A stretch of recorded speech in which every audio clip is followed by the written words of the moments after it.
I get to lead a team of fantastic and brilliant concept artists, and our role is to create the characters that you see in the game. That's everything from the main hero cast you see to the creatures, the gods, and monsters that you come across. The hope is that we get something that feels unique and stands up to the history and the legacy of what the God of War franchise has always done. I feel like from the first games, that was a similar approach that they were doing, and that's not always easy.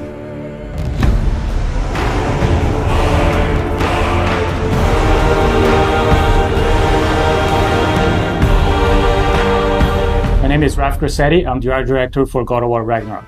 Hi, my name is Marissa Coppert. I am a character technical artist. Hi, my name is Angela Rico, and I am a senior character artist in God of War Ragnarok. Hi, I'm Della Longfish, and I am the lead of the character concept team at Santa Monica Studio. Come in. What in all yarns be the happened to him? As a character technical artist here at SMS, I rig most of the characters and props that you see throughout the world. As character artists, our job is to create 3D assets based on the beautiful concept art provided to us. We do this by making sure that the silhouettes on the models and the textures and materials stand out instantaneously. So when you see our characters on the screen, we want you to almost like them immediately or have a connection to them to some extent before even interacting with them. As art director, I get the chance to collaborate with all the departments in the studio, from narrative to viz dev, because we want to make sure the factions feel correct, all the races belong to where they're supposed to be, like all the realms have very specific characteristics about them to make sure it all fits within the God of War universe. Sorry, one more thing. Although, these are gifts I'm giving to you, so I shouldn't be sorry and you should be thankful. Anyways, here, please be careful. In the God of War 2018, we saw Brock and Sindri, and that was the tip of the iceberg of the Huldra. And in God of War Ragnarok, we actually get to go and visit Svartalfheim, where they're from, and a great part of that too is we want to make sure that we expand the cast. You know, we've just seen a little bit of what was represented, and that was something that we hadn't seen. Svartalfheim is a beautiful place. There's a lot of different biomes. You go from wetlands to mountain springs, and took a lot of inspiration from hot springs, from the minerals that you find, a lot of colorful minerals, a lot of resources. So the dwarves being the races that they are, we knew we wanted to play on that as well. So you see their influence on Svartalfheim on every corner. It's a realm where you're going to find a lot of water environments. There's quarries. It's a very industrial city. It's very organized, and you can see all the dwarves putting all the work into creating this great city where they live in. Knowing that they're blacksmiths, that was kind of reflected within their clothing. And you see that within the houses and every inch. We want to make sure that both the environments and characters had a cohesiveness that felt like every inch of it felt like it went together and was designed specifically by them. And again, that's something that we haven't seen in some of the other realms and is unique to these characters and their location. And the hope, it all goes together and creates a feeling within a realm that you're excited to see, feels unique, and really creates that sense of wonder where you want to go back.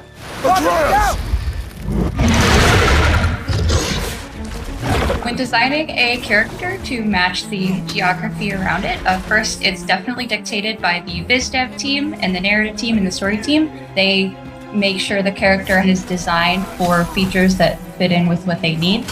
When designing the Grims, we took a lot of inspiration from the environment. So we took a lot of inspiration from lizards, creatures that kind of belong to that environment. They have those big claws. There's small critters to the big ones, and really building up that race, making sure they kind of belong and that realm felt lived in and that ecosystem felt like very diverse. Making sure that it feels natural and believable is a big part that goes into the design elements. So our artist, Stephen Oakley, put a lot from the environment concepts that Luke Berliner and his team were doing and put a lot of those into actually the skin texture, even the bulk and volumes that you see in the characters. So it really does feel like not only do they belong in there, but you're able to see them and they stand out for the combat experiences with the character. Character design is all about storytelling. In the example of Durling, his design was really tailored to convey his own personality. He's a bookkeeper from Svartalfheim, and because his job demands, he's very organized, he's very rigid, and he's a very play-by-the-rules kind of guy. But then in contrast, you have his friend. So when you see Durling connect with his pet, we see that he's not all just this rigid librarian guy, but that he's got a softer side to him. I do believe that we're all storytellers, no matter what we do, even in the tech side of things. I mean, we work to make these characters that then tell a story, and we can also kind of put those features and traits on our rigs. The prophecies say Fimbulwinter leads to Ragnarok.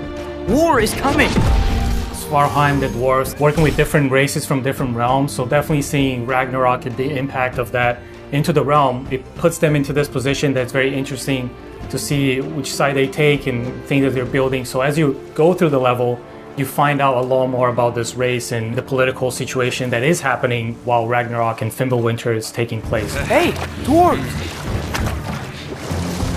Oh. They're, running away.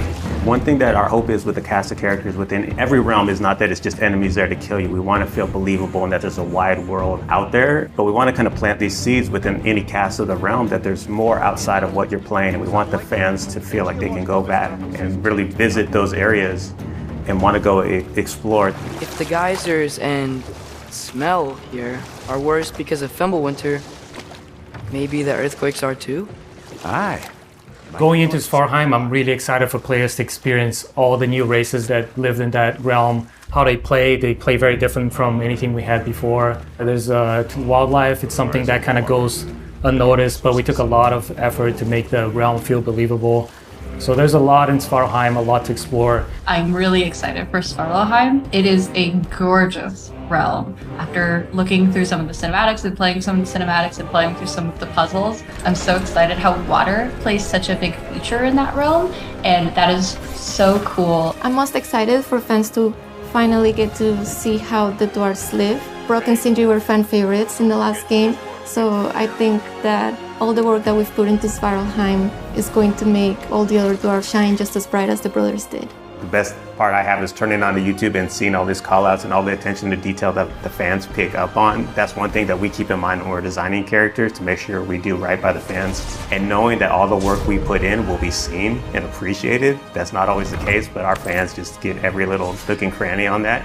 And we love that, and we packed a lot of that in for this new cast, and we hope you guys get the same feeling with God of War Ragnarok.